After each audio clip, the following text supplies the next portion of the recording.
Tonight, I'm going to show you how to make Cadbury Flake. Stick around.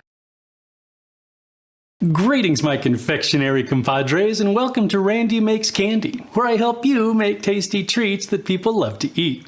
I was speaking with a good friend not too long ago and the subject of candy came up. He mentioned Cadbury Flake and asked if I'd thought about doing an episode devoted to them.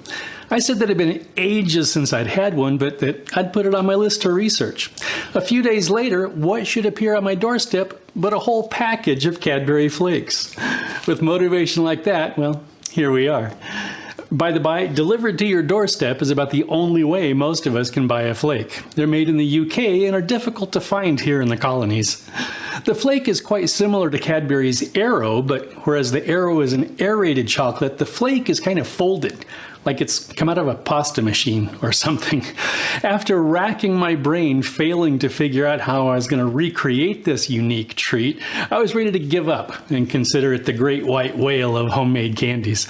Then I came across a video created by food scientist Anne Reardon on her channel How to Cook That. If you haven't been to her channel, you should consider checking it out. She really does have some amazing videos. I'll put a link in the description. Anyway, she took the challenge of figuring out how the flake was produced, succeeded magnificently, and that's what I'm going to show you tonight. As always, I'd love to hear about your results if you decide to make your own Cadbury Flake, as well as suggestions for other recipes you'd like to see in future videos. As far as ingredients and supplies are concerned, this is a super simple recipe. 50 grams of real milk chocolate and 1/3 teaspoon of liquid. When I say real chocolate, I mean it has to contain cocoa butter. And the liquid can be water, skim milk, or anything like that. I'm using oat milk because that's what we have. I also used a spoon, a cutting board, some parchment, a rolling pin, and an offset spatula.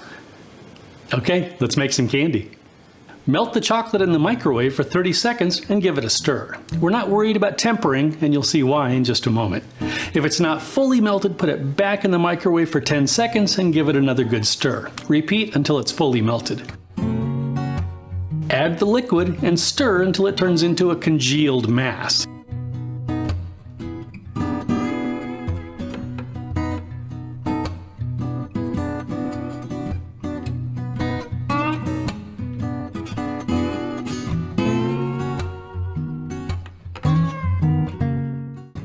Congratulations, you've just seized your chocolate.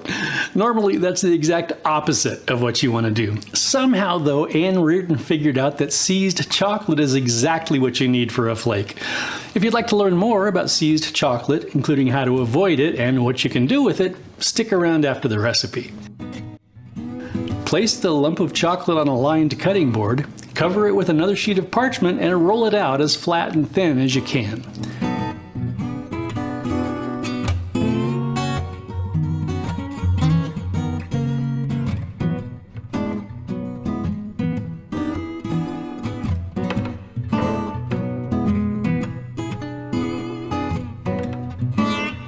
Use the spatula to separate the chocolate from the parchment and fold and shape it into a bar.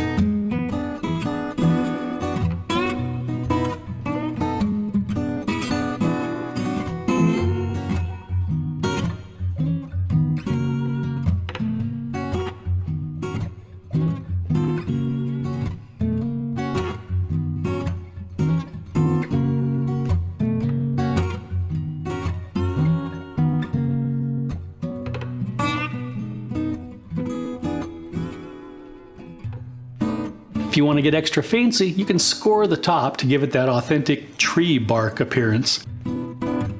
Continue with the rest of the chocolate and leave the bars on the counter for a few hours to set.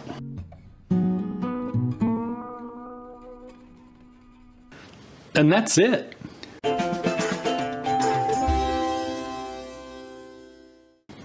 Okay, let's have a taste. What we're looking for here is a great tasting chocolate with a dry, crumbly texture that melts in your mouth. Sláinte.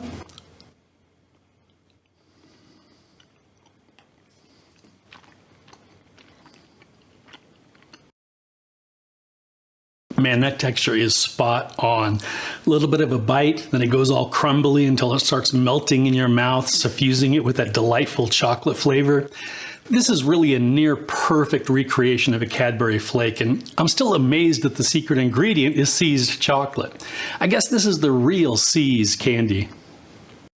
Chris, thank you for the inspiration, and Ms. Reardon, thank you for all your hard work.